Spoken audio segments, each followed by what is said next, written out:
felt terrible for him. Good afternoon, everyone. As you can see, we have the National Security Advisor, Jake Sullivan, joining us today to talk about, give a little bit of a preview and talk about the President's visit with President Zelensky today. As you know, he's in town, and he'll take some of your foreign policy questions as well. With that, Jake, podium is yours. Thanks, Karine, and thanks for letting me come back here just a few days after I was last before you at this podium. President Biden returned from New York last night, where he held a series of engagements and meetings at the UN General Assembly. He launched important initiatives, he engaged with heads of state from around the world, and he laid out a substantive agenda for effective American leadership at a pivotal moment in the world. In his remarks to the General Assembly, President Biden highlighted all that is at stake as we continue to rally the world to support Ukraine, including the fate of core principles of the United Nations Charter: sovereignty, territorial integrity, and human rights, which are the pillars of peaceful relations among nations. As you all know, President Biden underscored that it's not just the future of the people of Ukraine that hangs in the balance as they bravely fight every day to defend their rights and their sovereign territory from a brutal Russian invasion.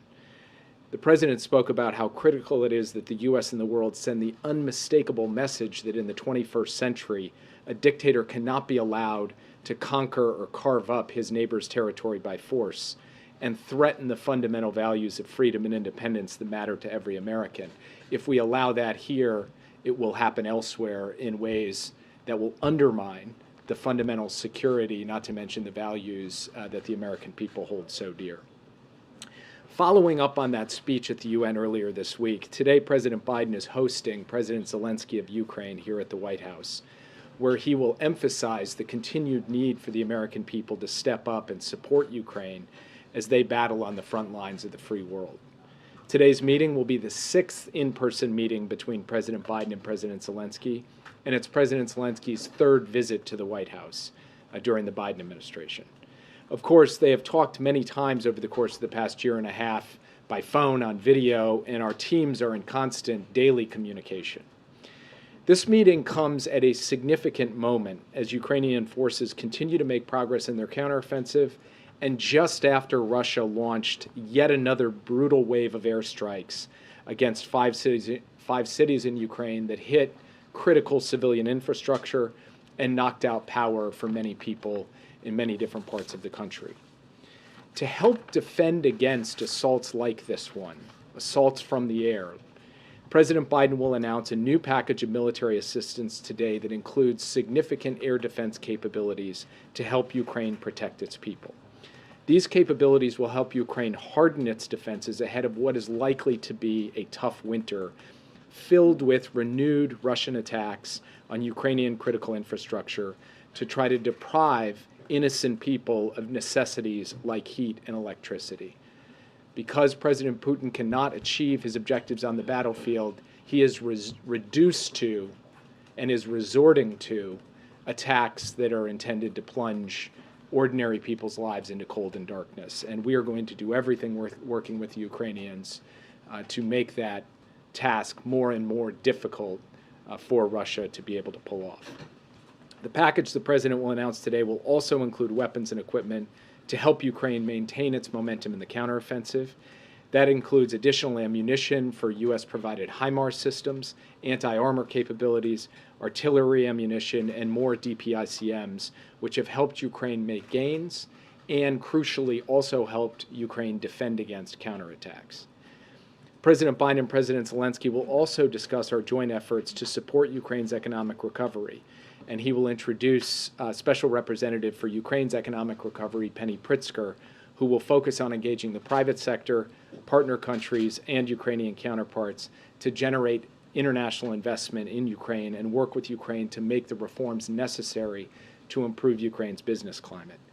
President Biden, of course, is also looking forward to hear directly from President Zelensky in person his perspective on the war and the road ahead, and all of the more specific operational issues that have been a feature of all of their conversations over the course of the past year and a half.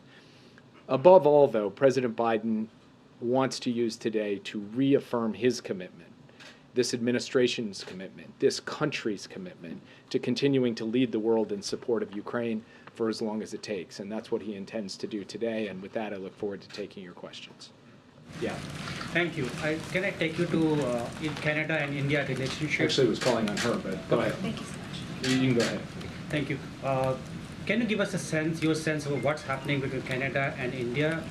India is fuming at a Canadian allegation that India was involved in the death of a Canadian citizen, a terrorist in India. Canada is saying that they have informed you about the proof they have about those allegations. What's the sense about it? As soon as we heard from the Canadian Prime Minister publicly about the allegations, we went out publicly ourselves and expressed our deep concern about them, our support for a law enforcement process to get to the bottom of exactly what happened and to ensure that the perpetrators are held accountable. I'm not going to get into the substance of private diplomatic conversations, but we are in constant contact with our Canadian counterparts. We are consulting with them closely. We support the efforts that they are undertaking in this investigation, and we have also been in touch with the Indian government as well. And I will leave it at that for today, only to say that I have seen in the press some efforts to try to drive a wedge between the United States and Canada on this issue, and I firmly reject the idea that there is a wedge between the U.S. and Canada. We have deep concerns about the allegations, and we would like to see this investigation carried forward and the perpetrators held to account. That is what the United States has stood for from the moment this emerged in public, and we will continue to stand for that until this fully plays its way out. So you can go ahead, sorry. Hi. So I know that ATACMs have been on the table, been in consideration by President Biden. I'm wondering if you could talk about what those consideration factors are. Is it a stocks money issue? Is it a we're not ready at that? They're not ready at this point in the war to start longer range fires? Can you tell us about that? So I can only tell you so much from this podium because operational considerations about any given weapon system, some of that is quite sensitive. What I would say is that the president is constantly speaking both to his own military and to his counterparts in Europe and to the Ukrainians themselves about what is needed on the battlefield at any given phase of the war, and then what the United States can provide, while also ensuring that we are able to provide for our own deterrence and defense needs. As he's weighed all that up to date, he has determined that he would not provide ATACMs, but he has also not taken it off the table in the future. I don't have anything to announce about that today. Yes. Thanks, Jake. House Republican leaders are heavily laying the blame at President Biden's feet today for the fact that the House has not passed that additional package of Ukraine aid. House Speaker McCarthy saying today that President Biden hasn't made the case to the American public. What is victory? What does it take to be able to win? You met with Speaker McCarthy and other Republicans recently. What was your message to them? And then what is your response to Speaker McCarthy today? I'm not going to get into a debate with Speaker McCarthy from the podium. I would say that Speaker McCarthy has himself been an advocate for the supply of military assistance to Ukraine, has voted for previous packages, and that Republicans in both the House and Senate, in very large numbers, have been strong advocates and supporters for this. Haven't just wanted to hear the case from us, they've been going out and themselves making the case to their constituents and to the world for why this is so important. And it is that level of bipartisan support that we've seen to date that has sustained the immense and impressive levels of assistance that we've been able to provide to Ukraine. We believe that that will continue because we believe that there is strong majorities on a bipartisan basis in both the House and Senate to provide this aid. That's what we look forward to seeing. Now, I did have the opportunity to see the Democratic and Republican leadership in the Senate and the House, and the chairs and ranking members of the key national security committees in two separate sessions. I thought they were incredibly constructive sessions. They were deeply substantive. The members had excellent questions. They also had a lot of constructive suggestions for how we most effectively pursue continued assistance to Ukraine and rally the world to help Ukraine defend its territory. So on the basis of those conversations and further consultation we've had since then, I continue to remain of the view that when all is said and done, after all the back and forth and the toing and froing and all the other elements going into these negotiations that have nothing to do with Ukraine, that there will be strong bipartisan support to continue funding Ukraine to the extent that we believe is necessary to get Ukraine what it needs. Yeah. Thanks, Jake. Back to India for a minute. Does the U.S. have any intelligence or investigative evidence to support Canada's claims? And then secondly, Ambassador Garcetti had suggested that President Biden was going to return to India in January to celebrate Republic Day, and I'm wondering if that trip is now in question given this diplomatic row between two U.S. partners. I'm not going to speak to either intelligence or law enforcement matters from this podium. I will let that process play out. We are in, as I said before, continuous communication and consultation with the Canadian government, and we will remain so as we go forward. And I do not have anything to announce about travel by the President to India in January or at any other time today.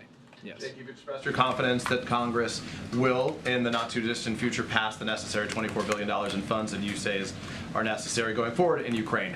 By what date does that need to occur to not have any impact? What is the urgency, and how soon does that need to happen to make sure that there is no let-up in the effort to help support the Ukrainians? Well, just to be clear, the supplemental funding package that we put forward to the Hill was for the period from the end of the fiscal year to the end of the calendar year, basically September 30th to the end of the year. So there's not a single dollar amount that is necessary for all time. We need funding to keep going, meaning that if, for example, the Congress passed a shorter package, you could have a proportional amount or a longer package, et cetera. New package need to be passed. We will want to see additional funding for Ukraine after the end of the fiscal year, so after September 30th, meaning that we would like additional resources from the Congress on October 1st to be able to ensure that there's no disruption in the supply of funding to And at Ukraine. what point would there be a disruption? If we pass, what date would there be a disruption, given the fears about this not passing? Well, I mean, there's a sliding scale of disruption, but the day after the funds lapse or run out at the end of the fiscal year, there would be a break if we do not get the funding starting October 1st. That's why we are making the case to the Congress that we should see additional funding at that time. Quick follow-up on the Congress. Speaker McCarthy, as has now been reported, turned down President Zelensky's desire to speak for a joint session of Congress. Obviously, they control Congress, you don't. But what do you think that says to the American people if Zelensky was not given that opportunity, given the stakes that you say exist right now? I've read the reports of that. I haven't heard it directly, so it's hard for me to comment or speculate on it. What I will say is that President Zelensky just spent hours up on the Hill with Democrats and Republicans, and not just behind closed doors, but out in public to be able to explain his case and to stand, frankly, with members who want to also make the case that this should continue. So I keep saying basically the same thing standing up here that I genuinely believe, which is there is a vocal, quite small minority of members who are raising questions. There is a very strong, overwhelming majority of members, both Democrats and Republicans, who want to see aid continue, and I believe that's where the American people are as well. So I believe that will shine through in the end, yes. Is the U.S. concerned about Poland's decision to stop sending arms to Ukraine, and whether that signals any sort of broad waning of Western support for Ukraine? When I read the headlines this morning, I was, of course, concerned and had questions, but I've subsequently seen the Polish government spokesman come out to clarify that, in fact, Poland's provision of equipment, including things like Polish manufactured howitzers, is continuing, and that Poland continues to stand behind Ukraine. So we will stay in consultation with them to ensure that we understand fully what the nature of Poland's stance is on these issues, but I believe that Poland will continue to be a supporter of Ukraine. Yeah. Thank you, Jake. What are you telling congressional leaders about how much more aid is needed to ensure Ukraine can win the war, not just sustain the war? And what timeline are you sharing with them? Well, we've put forward a proposal. We've actually laid out in some detail every element of assistance that we believe is necessary to get us to the end of this year, and then we have begun talking to them about what next year looks like as well. But that's in military support, economic support, humanitarian, energy assistance, and so forth. War is inherently unpredictable, of course. So I can't look you in the eye, and I certainly can't look them in the eye and predict exactly what's going to happen on exactly what timetable. And therefore, we need to have a degree of flexibility and adaptability in our approach, as we have since the beginning of this conflict. That will continue. But what we know is that there is core capabilities in ammunition, in air defense systems, and in other critical military elements that Ukraine will continue to need from its partners in NATO and other countries around the world. And we, the United States, are committed to making sure they get those. In fact, Secretary Austin had the opportunity to host another round of the Ramstein Group, the Ukrainian Defense Contact Group, this week in Germany. And we continue to see a level of urgency and intensity in the support for this kind of assistance to go to Ukraine from dozens of countries around the world. The United States has got to step up and do its part. And you talk about the bipartisan support, but the issue here is just how does this even get to the floor for a vote? So what is the path forward here? In a way that's above my pay grade, because that involves questions related to the entire budget, much of which goes well beyond the national security remit. So I will not handicap kind of overall budget negotiations. What I'm laser focused on is, when all is said and done, will there be the support and the resources necessary for Ukraine? I believe, based on my consultations on the Hill with both Republicans and Democrats, that there will be. Yeah. Thank you again for being here. You expressed confidence that ultimately there will be money provided as requested, if not more or whatever. And that's the understanding here at the White House. How do you explain then all of this to Zelensky or to other world leaders who might be watching this domestic fight and thinking, should we really believe that the United States is on board with Ukraine and with this effort? I mean, how do you explain congressional dysfunction, I guess? I mean, one thing you definitely do not need to explain to democratically elected leaders in Europe, frankly, even to autocrats, is politics. Okay, leaders know politics. And President Biden's counterparts understand that budget negotiations take place and there's difficult give and take in them, and that's in the nature of a democratic system. So President Zelensky is not coming here like a babe in the woods, not having any understanding that, you know, we have to work through, as we approach the end of the fiscal year, funding for the government going forward. He recognizes that that's going to be contested, that there are different perspectives. What he wants to hear from the president is kind of similar to what you are trying to elicit from me, which is, what is the degree of confidence we have that we can deliver in the end? And we believe that we can, which doesn't mean that the road ahead is entirely straight or I can predict to you exactly how this is all going to play out. What I believe is that when all is said and done, the support will be there. And one real quick on, we talk about Canada. There's an issue with Mexico today because AMLO suggested he's not coming to APEC in November amid concerns with its relationship with Peru. Have they given formal notice they're not coming? And what do you make of this dispute between the two? I actually had not seen him go out publicly and say that, but without going deep into our diplomatic conversations with them, they had raised the possibility that that might happen.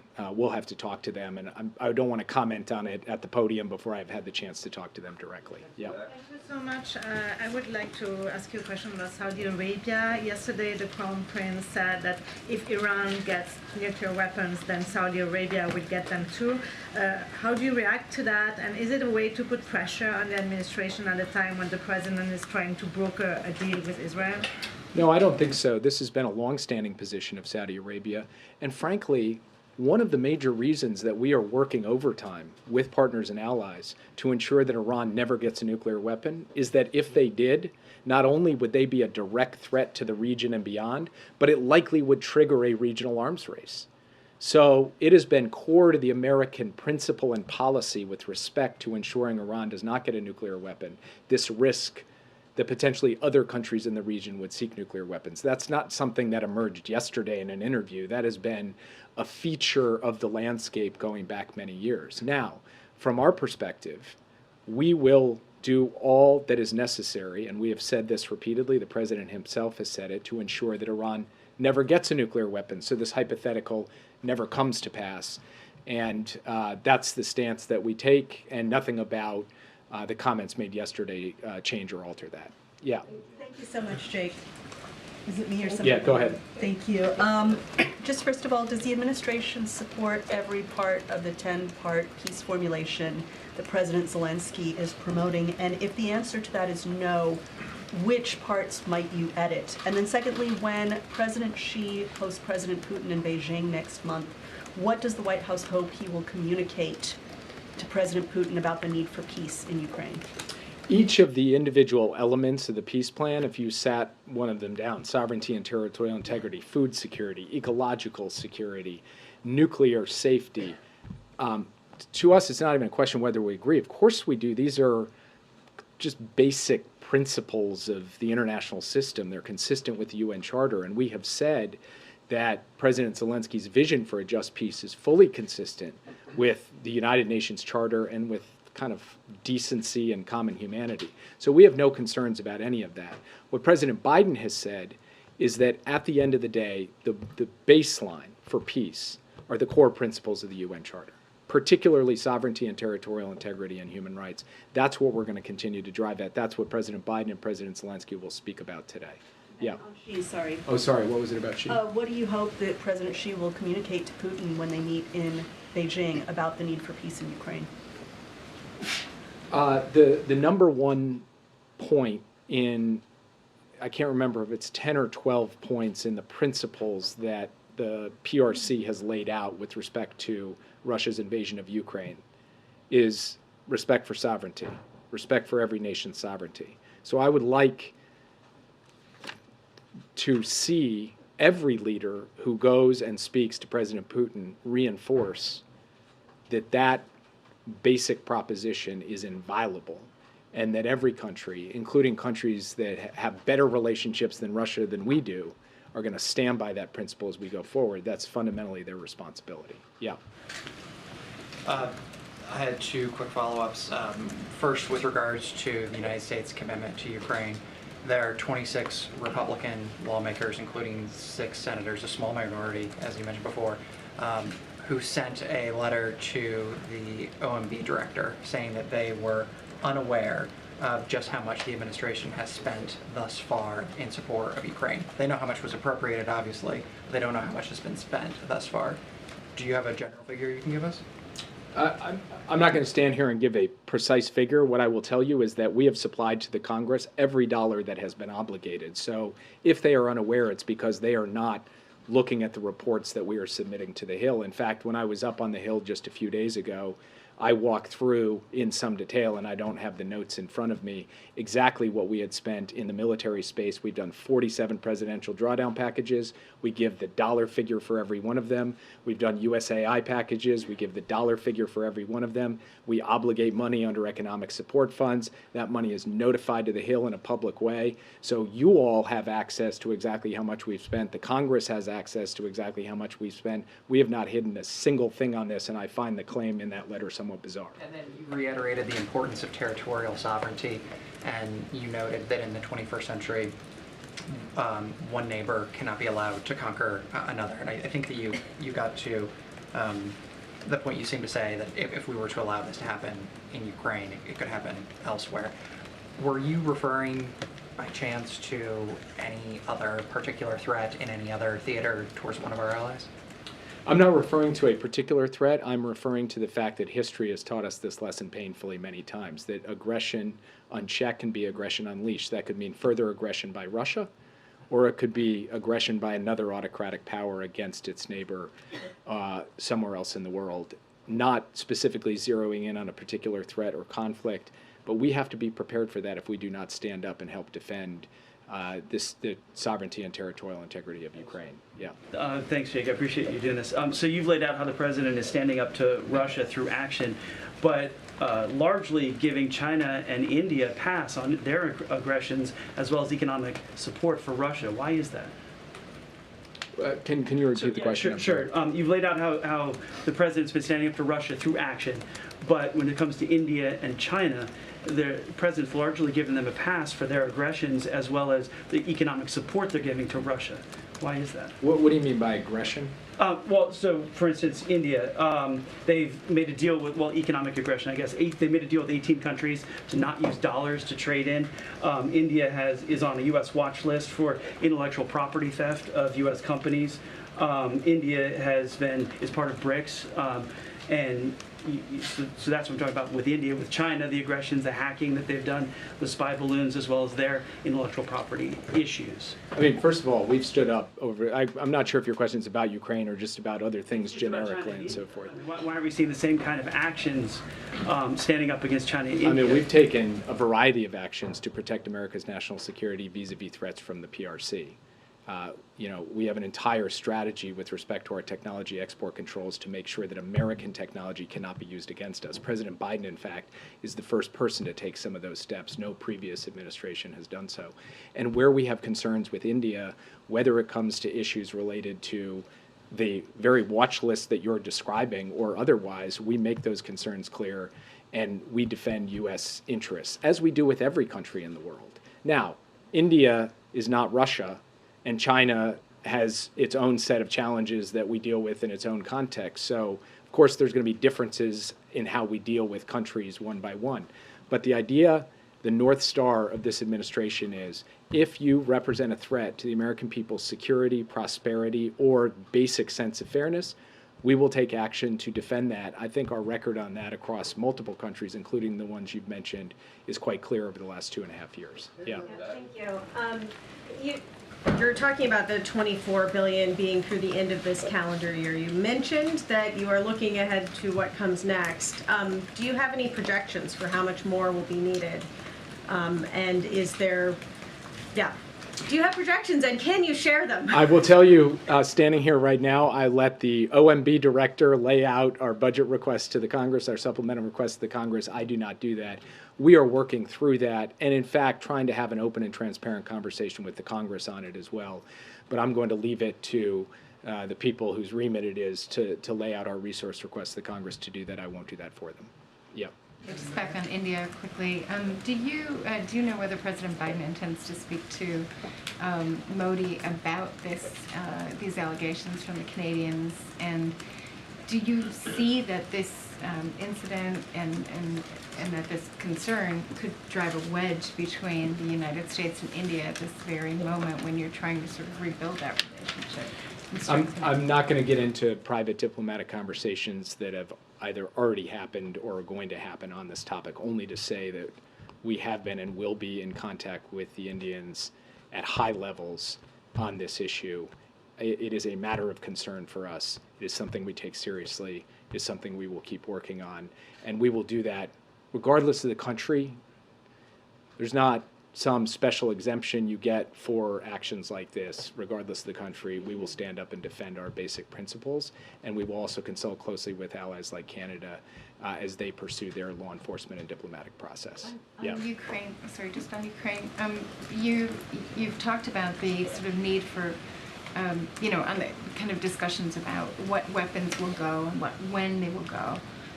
There are some members of Congress, some senators who say that there's some sort of equivalency, like, you're not sending you shouldn't send ATACMS, for instance, or weapons to Ukraine because you should preserve them to send them to Taiwan. Can you unpack that for us in terms of what the store of weapons that are available, the weapons that can be produced, and whether there are sufficient weapons to respond to eventual needs in other places besides Ukraine? So when we think about our obligations under the Taiwan Relations Act to continue to provide defensive articles to Taiwan, we take a look at what we have in our inventory and what they put on contract to purchase. Most of what they acquire, of course, is through foreign military sales, which they put on contract to purchase and don't take out of our stock. So we look at that. We obviously look at both what we provide through drawdown to Ukraine and also what we put on contract for purchase to Ukraine through the Ukraine Security Assistance Initiative. And then we look at what we need for any contingency anywhere in the world. And not just in the Indo-Pacific, but in Europe, in the Middle East, elsewhere. And we lay those three considerations out on the table, and we make a determination about whether there are, in fact, trade-offs that would make our life difficult in some way, or whether we feel we can manage and balance everything while doing the needful for all of the major contingencies we might face. We do not think right now that the notion of one-for-one trade-offs in any context is really a rate limiter on us being able to provide support for Ukraine. We think we can provide support for Ukraine and also be in a position to deter aggression elsewhere or respond to it if it takes place. So we have confidence in that. Does the U.S. industry need to increase production? Yes. Our view, just for example, I've stood at this podium before and talked about artillery ammunition. We want to see a dramatic increase in artillery ammunition production. That is underway. It will take some time. We think there are other munitions where additional production additional capability, and not just for munitions, but critical platforms as well.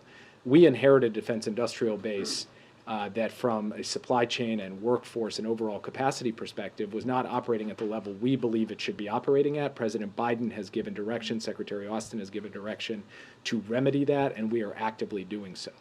Yeah. Thank you, Jake. CNN asked Zelensky earlier this week if a military breakthrough is possible this year, and his answer was, I think nobody knows really. What is the U.S.'s assessment of whether the provision of all of this aid can actually ensure success on the battlefield? Well, let's define success kind of stepping back for a moment. Number one, Kyiv stands, Kharkiv stands, Kherson stands.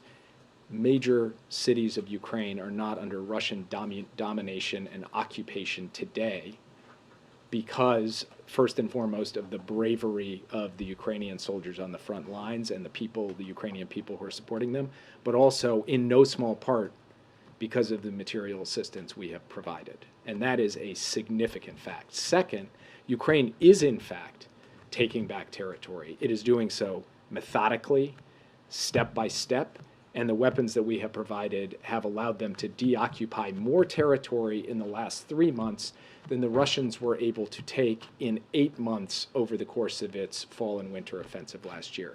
So we will keep at this, and we believe that the weapons we are providing are helping Ukraine not only make forward progress, but also critically defend the territory that they continue to hold against Russian efforts to overrun it and occupy it, because Putin has not given up on his fundamental goal, which is to subjugate the country of Ukraine. And we will not permit that to happen, and the Ukrainian people will not permit that to happen. I'll do one more. Yeah. When President Zelensky was here last December, he and President Biden had a joint press conference after their meetings. That's not on the agenda for today. Why was that not scheduled for this visit? So President Zelensky came in from New York. He's going off to other destinations tonight. He has a limited number of hours here. We wanted to make sure that he spent plenty of time on the Hill engaging with Democratic and Republican members, answering their questions, making his case. And then President Biden wants plenty of time to sit with him one-on-one in a small group and then with his cabinet to be able to work through everything. They will have the opportunity to make, I think, 2 statements to the press during that time.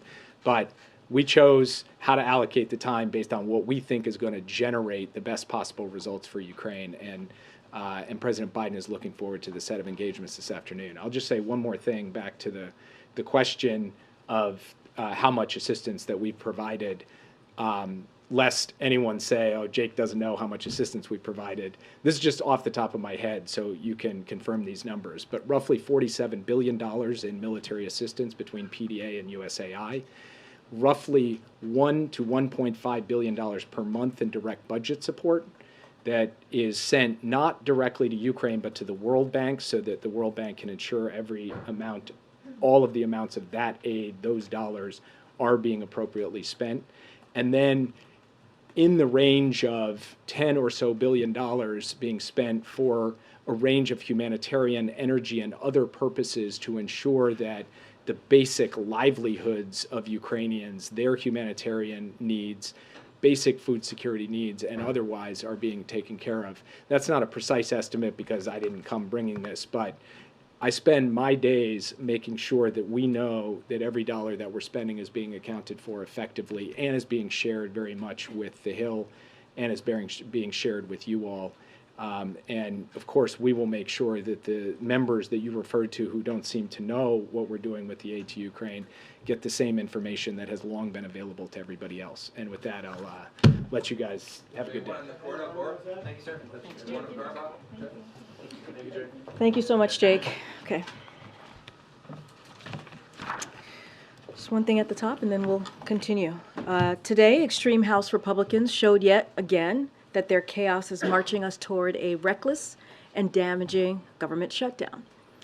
Extreme House Republicans can't even get an agreement among themselves to keep the government running or to fund the military. They keep demanding more extreme policies as a condition to do their job and keep the government open.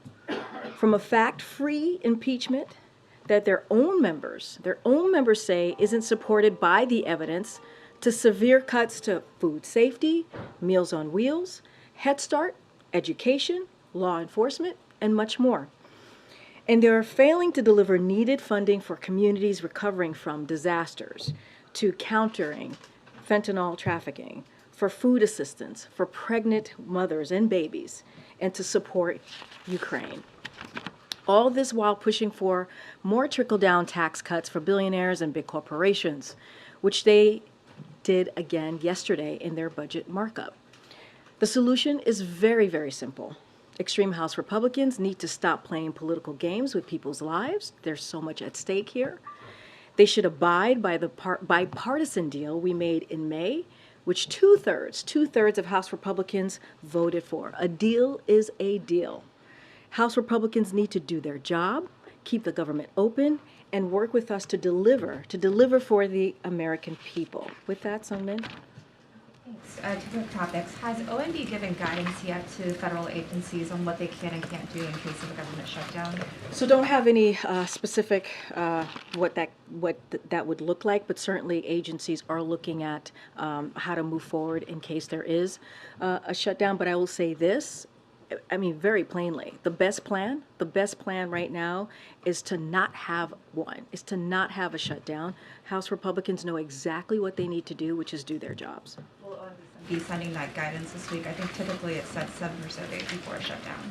Yeah, again, I told you that, as I mentioned, agencies are looking at how to move forward in case there is one, but we want to be very clear. We want to be very clear here. The best plan is for there to not be a shutdown. This is something that can be avoided here. This is something that House Republicans know very well, that they have to do their jobs. They're the ones to fix this problem. And will the White House send an administration official to the picket lines with those striking UAW workers, or would President Biden himself go?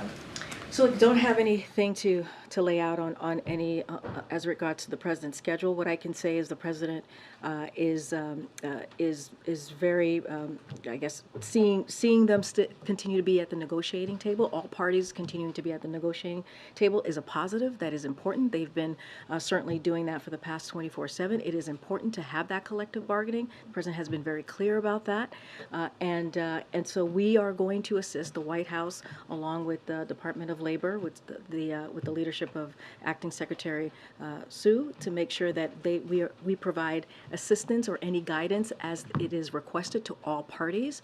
But certainly we appreciate the fact that they are still at the negotiating table having this conversation. It is important that we result in a win-win agreement. It is important that UAW workers are certainly being able to have a deal where they could take care of their family, raise their family. The president is, as you know, pro-union. The president is pro-workers, pro-UAW workers, and that's what we're going to continue to make clear. I'm going to just ask you on the UAW strike, to what extent do you have any kind of leverage to sort of lean in with companies? Is the president picking up the phone and speaking with the company executives? And is there a limit to how much he can do on that? Well, you heard from the president, Andre. You heard from the president last Friday, where he said that record corporate profits should lead to record UAW contracts. He was very clear about that. You've heard that from me, and you've heard that from others here in the administration. And he's going to obviously continue to get daily briefings from his team on what's going on, and where the negotiations are. And the president has spoken to all parties in the past couple of weeks, and so he has stayed in touch. He's had those conversations. But again, the parties are negotiating at the table. That is a positive thing. That is important. They are working 24/7 to get a win-win agreement. And so, look, I'll just add this. The president fought and won the type of major investment needed, really truly needed, to ensure that we have an EV future with EVs that are made in America. That is something that the president was able to do. And let's not forget, the folks who want to repeal this, or what we saw in the last administration, was certainly not about investments. If anything, they tried to push sending American jobs to China. That's what we've seen them do. The president is a pro-union president. That's what labor and union have called him, and called him as the most pro-union president in any administration. And so we're going to continue to be helpful in any way possible as these negotiations continue. Could you just say a word about the kind of negotiations on the to stop the shutdown, or prevent a shutdown? You're talking about the government shutdown. Yeah. So look. Yeah. I just want to ask you. I know you've got people working on this, but how severe, how significant do you think the impact would be if there is a shutdown? In the past, these things have been resolved in a few days. So, do you expect that it would have a significant impact, or do you think it would be something that could be rolled over? No, I appreciate this question because what House Republicans are doing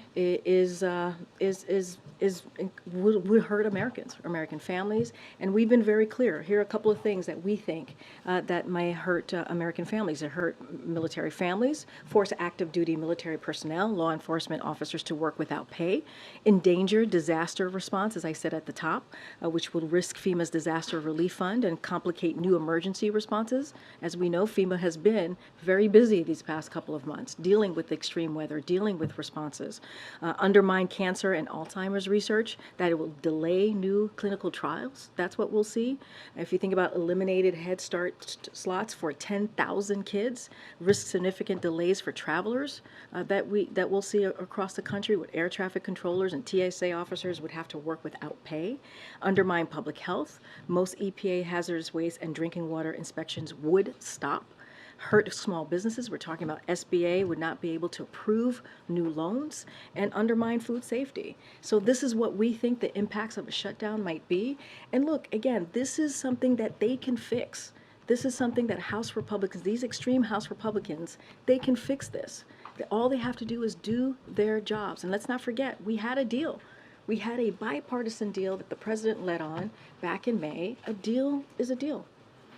Gotcha. Thanks, Karine. Speaker McCarthy said today you would be, quote, more than willing to look at the $24 billion request for Ukraine aid if the president first looks at the Republican border bill that they put forward. What's your response to that? There is no conversation to be had because a deal was made already back in May, as I just stated to Andrea. There was a deal that the speaker and the president came together on to move forward on behalf of the American people, that Republicans voted on, that Democrats voted on. A deal is a deal. There is no discussion to be had. There's no discussion to be had. And I just am not going to negotiate from here, obviously, but we made a deal in May. We did. Something that American people want to see. They want to see both sides coming together, actually delivering on matters that are important to them. So this could be fixed by them, not by us. We made a deal already. And that was back in May. Anything you can tell us about tomorrow's schedule? I don't have anything to share at this moment on tomorrow's schedule. Certainly, we will have that out for all of you later today. Okay, Peter. Karine, the administration said yesterday it was granting temporary legal status to hundreds of thousands of Venezuelans. At the same time, the city of Eagle Pass in the Rio Grande has announced a state of emergency because of immigrant surge. Is there any concern that the timing of this Venezuelan TPS announcement might exacerbate what's happening in Eagle Pass right now? And essentially, is this going to make the situation in Eagle Pass worse? So look, we have worked very hard, the president have worked very hard to implement a strategy when it comes to the border that is humane, safe, and has orderly enforcement.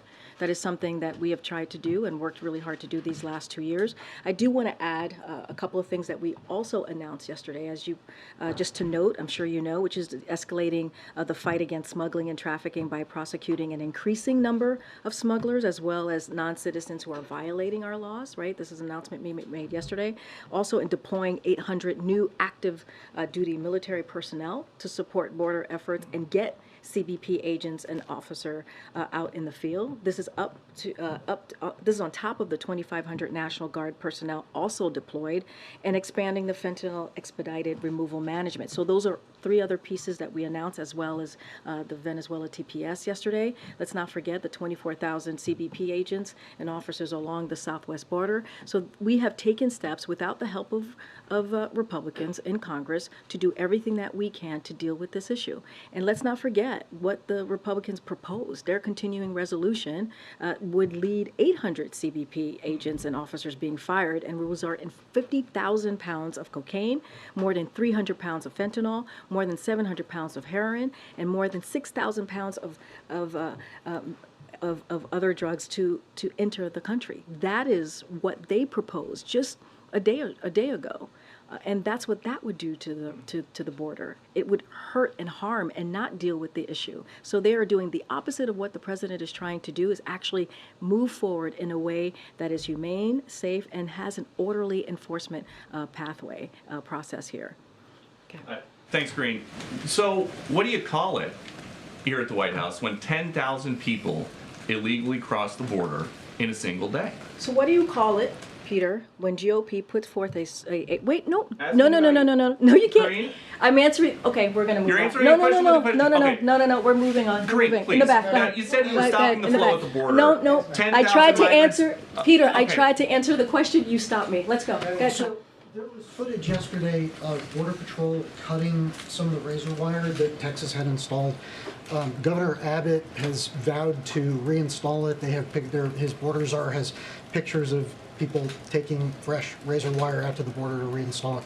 Is there now a federal policy of removing the barriers that Texas is installing? So here's what I'll say. I would have to look into that. I did see those reports yesterday, but as it relates to Governor Abbott, we know what he has done these past couple of years while this president has been in office. He's turned this, when it comes to the border, he's turned this into a political stunt.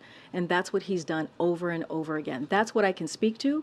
I did see those reports. I would have to go back and get a sense from the team and give you an answer on that. There is an enormous amount of concern. The mayor of Eagle Pass tells us at least 5,000 people crossed probably yesterday or in the last 2 days, maybe a lot more. I mean, you've already talked a little bit, but what resources specific to this surge are being Well, I just laid out 3 additional announcements that we did to deal with the border that we announced yesterday. We announced the TPS Venezuela announcement as well yesterday, and so this is a president again that has taken action without the help of Republicans in Congress. He has taken action over and over again to deal with this issue. But let's not forget, and you know this very well, having as you're covering that region, that this is an issue that's been around for decades. This is a broken immigration system. This is why the president on his first day put forth a comprehensive piece of legislation to try to deal with this immigration system. We put CBP, 25,000 CBP agents out there. We tried to make sure that we deal with the smuggling that's happening. We've tried to make sure that we continue to deal with this in a humane, orderly way, and that's what we're going to continue to promise to do. Again, we just announced 3 more additional enforcement pathways or ways to move forward on this, and so the president's going to continue to do what he can from this administration. Thanks, Karine. I want to stay actually with the border. How many people coming into this country illegally is enough for President Biden then? Say that last one. How many people illegally coming into the United States is enough for President Biden's administration? Enough for what? 5.9 million people have been encountered illegally. I know the numbers, but enough for what? Enough just to stop the flow. As I mentioned, this is a problem that's been around for some time now, for decades, a broken system. The president has done everything and is going to continue to do what he can, without the help of some Republicans in Congress, to deal with this issue. And I just laid out what he has done over the past 2 years, right? 24,000 CBP agents and officers along the southwest border. This is a historic number, more than any other president has been able to do. And that's 2,600 additional civilian personnel. Those are going to be helpful in dealing with the issue. Increase border holding capacity by 3,750 to 22,700. And so we're trying to deal with the smuggling issues that we're seeing as well on the border. So the president's going to continue to do the work. He made some announcement as well yesterday, as I just mentioned. And so look, we're going to continue to implement a strategy that is humane, that is safe, and that is orderly as it relates to enforcement. And so that is a promise that you can see from this president. Again, GOP, the Republicans, put out a continuing resolution that actually reverses the work that the president is trying to do, makes the situation worse. That's what they were trying to push. And so, look, we would love to do it in a bipartisan way and really fix this issue that's been around for some time now. But right now, the president is doing it on his own. Thanks, Karine. Will we see the president try and get directly involved in trying to avert this possible government shutdown? And will he be speaking with Speaker McCarthy? And if so, what's his message? So look, the president talks often to members of Congress. That is something that he does pretty regularly. That is, and something that he will continue to do. I don't have any conversations to lay out, but I said this moments ago, right? Which is the president and the speaker came to a deal in May. This is not for us to fix. This is for House Republicans to fix, the extreme House Republicans. This is on them. There is a deal. A deal is a deal that they voted on in a bipartisan way. It is up to them to fix this. The message is very clear. What he says in private is certainly what he says in private is the same as what he says publicly, which is there is no reason for Republicans to shut down the government. House Republicans should stop their partisan games and keep their promises, and also do their jobs. That's the message that the president is sending. Given everything you've laid out, why is there so much confidence from Jake Sullivan and other members of the Biden administration that this additional funding to Ukraine will get approved? Well, look, I mean, you've heard us say this before. We truly appreciate the strong bipartisan support that we have seen over the past several months for Ukraine. And it's not just us. It came from our allies and our partners, right? Which has been able to give the Ukrainian people the opportunity to fight and be successful in the battlefield. And so it is important, we think is incredibly important that we continue to give them the support that they need. You heard from the president in the halls of the UN at UNGA just a day or two ago, speaking about the stakes, the importance of making sure that we continue to help the Ukrainians as they fight for their democracy. That hasn't changed. The stakes are still very high. It's important to continue that support. We've made that very clear. Again, you heard directly from the president on just a day or so ago. And so we're going to continue to make that very clear. And so, look, there was strong bipartisan support. Jake actually laid out some of his conversation and the feedback that he was getting when he was on the Hill. And so we're going to continue to be optimistic about this because it is incredibly important. We're talking about democracy here. Hold on, I'm calling. Good, Gabe. Welcome to the briefing room. Good to be here, Karine. Thanks so much. I want to go back to immigration. In addition to Eagle Pass, El Paso is also seeing a new influx as well. I understand your comments about being a broken immigration system, but the administration also took credit following the end of Title 42 for the drop in border crossing numbers. Is it now taking responsibility for the rise in numbers? So here, I'm sorry. Go ahead, Gabe. I'm so sorry. Finish your. Yeah, and then secondly, you mentioned those 800 new troops that are going down to the border. Do you think that'll be enough? Look, it's on top of what we have done already in the past 2 years under this administration. Look, every year, as you know, Gabe, I know you follow this very closely, U.S. sees ebbs and flows of migrants arriving fueled by seasonal trends, as you know, and efforts of smugglers to encourage migration. That is something that we see over and over again. And so certainly that plays into this. And so, and I understand your question, but here's the thing. As you know, the president has taken action upon action to try and deal what is happening at the border. Historic action, without the help of Congress. And so we have asked over and over again to do this in a bipartisan way, which is why the president, his first piece of legislation was to deal with the immigration system. And understanding how critical that is, it was to do that. And so we have taken actions. We have taken multiple actions. But again, this happens. It ebbs and flows. That's what we see at the border for different trends, for different reasons. And so we think three important enforcement announcement yesterday. It's on top of what we've been able to do, and and then you see it for yourself what Congress has tried to do. Put forth a piece of legislation, a CR, a resolution, that does the opposite of what we're trying to do. When we're trying to fight fentanyl, right? When we're trying to deal with smugglers, when we're trying to put more legal enforcement at the border, they're trying to reverse that. And so that is the reality that we're dealing with.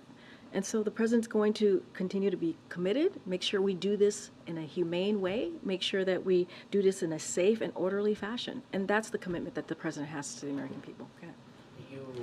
There's a lot of focus in here about what's happening at the border and what the White House can do with Congress to solve that problem. The one thing the White House can do on its own is foreign policy.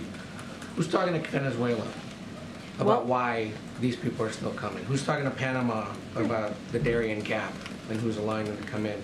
And whatever happened to those State Department and Spain and Canada centers that were going to be set up along the route? So on the to last, make sure that people would have options. All very good questions. Clearly, the centers, we would get more information for you on that. But look, these diplomatic conversations are incredibly important. You heard from the National Security Advisor. These are conversations that Blinken is having, the Secretary of State is having. The President, let's not forget, just last fall brought 21, 22 countries together to talk about how migration is affecting the region. And remember, they signed a declaration. Look, these diplomatic conversations will continue. It is not an easy issue to deal with, right? But they're going to continue. The point that I'm making, and the point that I think you all some of you have reported on, this is a president that has taken historic action on an issue, on a system that has been broken for some time. And we have been very clear, we would like to do this in a bipartisan way. We would like to do it with the help of Republicans, but right now we are doing it in the best way that we can, taking diplomatic actions as you just laid out, right? Having those conversations, seeing how we can work with this issue, because it's a regional issue. This is a West Hemisphere issue, right? And so we're going to continue to do that, and also make announcements like we did yesterday to deal with what's going on at the border. Okay, all right. Take one more question for go ahead. Thanks, Karine. The president is expected to announce a new office for gun violence prevention to coordinate the administration's efforts. This obviously has been a proposal that's been on the table for years from advocates. And this White House has always maintained that this falls under the Domestic Policy Council. I'm wondering if you could just tell us why the White House has agreed to accept this proposal now, since advocates have been pushing for it since the transition. So I'm going to be very careful here, and certainly, as you know, we are going to give the president and the vice president are going to give remarks on gun safety tomorrow. So I'm going to let them speak to this. So don't have anything to share on this at this time. So I would tell you to stay tuned. But look, in a much broader sense here, the president has said gun violence is an epidemic. There are many people who are sitting around their kitchen table every night who are missing their loved ones because of gun violence, because of what it's doing to their community.